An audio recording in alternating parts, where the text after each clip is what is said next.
ప్రధాని నరేంద్ర మోదీ చరిష్మాతో తిరుగులేదని ఇన్నాళ్లు భావించిన బీజేపీకి ఒక ఉప ఎన్నిక మరో అగ్ని పరీక్షగా మారబోతుందా?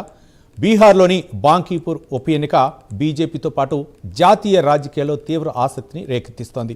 బీజేపీ జాతీయ అధ్యక్షుడిగా ఈ ఏడాది జనవరిలో బాధ్యతలు చేపట్టి ఆ తర్వాత ఏప్రిల్లో రాజ్యసభకు ఎన్నికైన నితిన్ నబీన్ రాజీనామాతో బాంకీపూర్ స్థానం ఖాళీ అయింది. ఈ స్థానానికి ఈ నెల 30న పోలింగ్ జరగనుంది. ఆగస్టు 3న ఓట్ల లెక్కింపు చేపడతారు. ఈ ఉప ఎన్నిక ఒకవైపు బీజేపీ సంస్థాగత బలానికి, నితిన్ నబీన్ రాజకీయ వారసత్వానికి పరీక్షగా మారింది. గత ఏడాది బీహార్ అసెంబ్లీ ఎన్నికల్లో తన పార్టీ జనస్వరాజ్ ఖాతా తెరవనప్పటికీ ఆ పార్టీ అధినేత ప్రశాంత్ కిషోర్ పొలిటికల్ ఎంట్రీ ఇచ్చేందుకు బరిలోకి దిగటం మరో హైలైట్. ప్రశాంత్ కిషోర్ ప్రత్యేక ఎజెండాతో ముందుకు రావటం, ప్రభుత్వ వైఫల్యాలను ఎండగట్టడం బీజేపీకి పెద్ద సవాల్గా మారినట్లు ప్రచారం సాగుతోంది. మహాగఠబంధన్లోని కాంగ్రెస్ను కాదని ఆర్జేడీ ఇక్కడ సొంత అభ్యర్థిని నిలబెట్టడంతో త్రిముఖ పోరుకు దారితీసింది.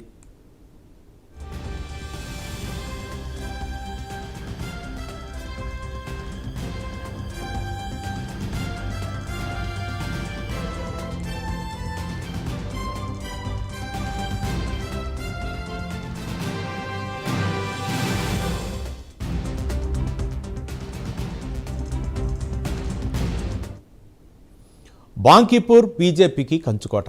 అలాంటి నియోజకవర్గంలో ఈసారి ఎవరి జెండా ఎగరబోతుంది అనే ప్రశ్న రావడం ఆశ్చర్యకరం.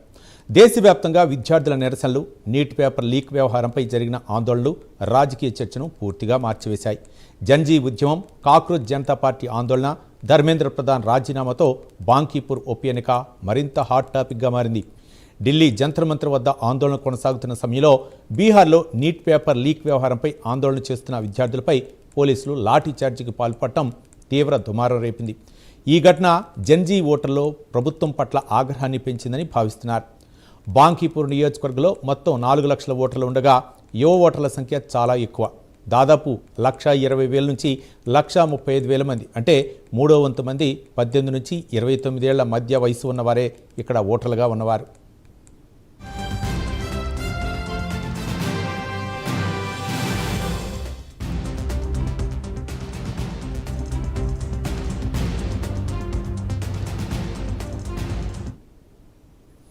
బాంకీపూర్ నియోజకవర్గం పరిధిలోనే Patna university, NIT Patna, BN college, science college, అలాగే చాణక్య నేషనల్ లా యూనివర్సిటీ వంటి ప్రముఖ విద్యా సంస్థలు ఉన్నాయి. అనేక కోచింగ్ సెంటర్లు కూడా ఇక్కడే ఉన్నాయి. విద్య, ఉద్యోగ అవకాశాలు, పోటీ పరీక్షల ప్రశ్నాపత్రాల లీకేజీలు, నిరుద్యోగం వంటి అంశాలపై ఇటీవల జరిగిన విద్యార్థుల నిరసనలు ఈ జన్జీ విభాగాన్ని రాజకీయంగా బాగా చైతన్యవంతం చేశాయి. ఈ నిరసనల కారణంగా యువత తమ భవిష్యత్తుపై తీవ్ర ఆందోళన వ్యక్తం చేస్తూ ప్రభుత్వ పాలనపై అసంతృప్తిని స్పష్టంగా చాటింది. దీంతో ఈ ఉప ఎన్నికలో యువత ఎవరి పక్షాన నిలబడబోతోంది అనేది ఆసక్తికరంగా మారింది. బీజేపీ తరఫున నీరజ్ కుమార్ సిన్హా బరిలో ఉన్నారు. ఈ ఎన్నిక ఫలితాలు బీహార్లోని యువత రాజకీయ దృక్పథాన్ని, రాష్ట్రంలో రాబోయే ఎన్నికలకు సంబంధించి ఒక ముఖ్యమైన సంకేతాన్ని ఇస్తాయని అంచనా వేస్తున్నారు.